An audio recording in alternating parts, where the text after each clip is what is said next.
سەرۆکە نوێیەکەی عێراق پیاوێکی گوماناوی و دۆستی ئێران عەلی زەیدی خاوەنی 17 کەیسی ترسناکە دوایەوەی بەهۆی ناکۆکی قورسی ناوماڵی شیعەکان چوارچێوەی هەماهەنگی نەگەیشتنە هیچ ڕێکەوتنێک لەسەر دیاریکردنی کەسێک بۆ پۆستی سەرۆکوەزیران دوجار شەوی ڕابردوو کاندیدی ناچاری دیاریکرا کە نەکەس بەدڵی بوو نەکەسیش ڤیتۆی لەسەری هەبوو. عەلی زەیدی وەبەرهێن و پیاوی کاری عێراقی ئەو پیاوەی کە خاوەنی زۆرترین مەلەف و گومانە لەلایەن نووری مالکی و سوودانی پێشنیار کرا و لەلایەن چوارچێوەی هەماهەنگی دەنگی پێدرا.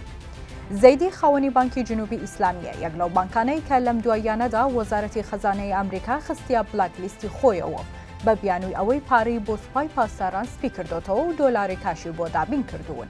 بانکەکە بە تەواوی لە دنیای دەرەوە لە کارخراوە و ناهێڵدرێت تەنها $1 پێ بگات جگەلەوەی خاوەنەکەی کە کاندیدی ئێستای سەرۆکوەزیرانی عێراقا سکاڵای وەزارەتی خەزانەی لەسەرە.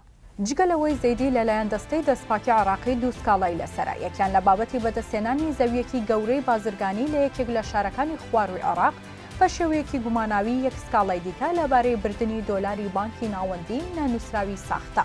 لە نەشیعەکان لەم دۆخە هەستیارەدا و لە هەموو ناکۆکی و ململانەیانەی کە هەیەە نەیانەوێت کەسایەتێکی بەهێز ببێتە سەرۆکوەزیران و دەست بخاتە بینەقاقەیان هەر بۆیە فەرمانبەر و گوێڕایاڵێکی خۆیان دادەنێن تا هەرچیان ویست و داوای هەرچیان کرد دەست بەجێ ئامادە بێت.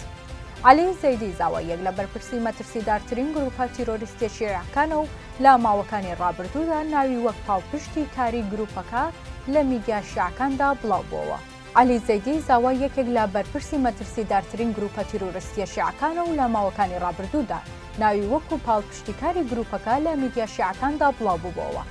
بەشێک لە چاودێرانی سیاسی دەڵێن پێدەچێت کاندیدکردنی وەها کەسێک سیاسەتی کڕینەوەی کات بێت لەلایەن چوارچێوەی هەماهەنگی بۆ پێی نەتوانی لە کاتی یاسایی خۆیدا ناوێک دیاری بکەن و لەسەر کەسێک ڕێک بکەون هەر بۆیە دەیانەوێت تا زەیدی دەگاتە پەرلەمان و ڕەت دەکرێتەوە لە ژێرەوە لە ناوخۆیاندا بگەنە کاندیدا هاوبەشەکە. واشنگتن پێشتر ڕایگەیاندبوو کە بە هیچ جۆرێک قبوڵی ناکات کە کاندیدی داهاتووی سەرۆکوەزیران دۆستی ئێران یان پیاوی گروپە چەکدارەکان بێت. ئێستا زەیدی هەم پیاوی تەواوەتی عیارە 24 گروپە تیرۆریستیەکان و هەم دابینکاری دۆلارە بۆ سوپای پاسداران و هەمیش خاوەنی دەیان مەلەفی مەترسیدارە. گومان دەکرێت هەروە سادەوسانە ئەمریکیەکان ئەو کاندیدە قبوڵ بکەن. ئەوان گوتبوویان ئەمجارە گوشارەکانمان لەسەر لایەنە شیعەکان و حکوومەتی عێراقی زیاتر دەکەین و دەست بەسەر دۆلاری کاشی عێراق و پارەی کاشی وڵاتدا دەگرین و نەهێڵێن حکوومەتە نوێیەکە نەفەس بدات. کاندیدە نوێیەکە خاوەن کەناڵی دیجلە و زنجیرە مارکێتەکانی هایپەرمارکێت و خاوەنی بابەتی خواردنی بایعیەکەیە کە هاوڵاتیانی کوردستان و عێراق گلەیەکی زۆریان لە کوالێتیەکەی هەیە.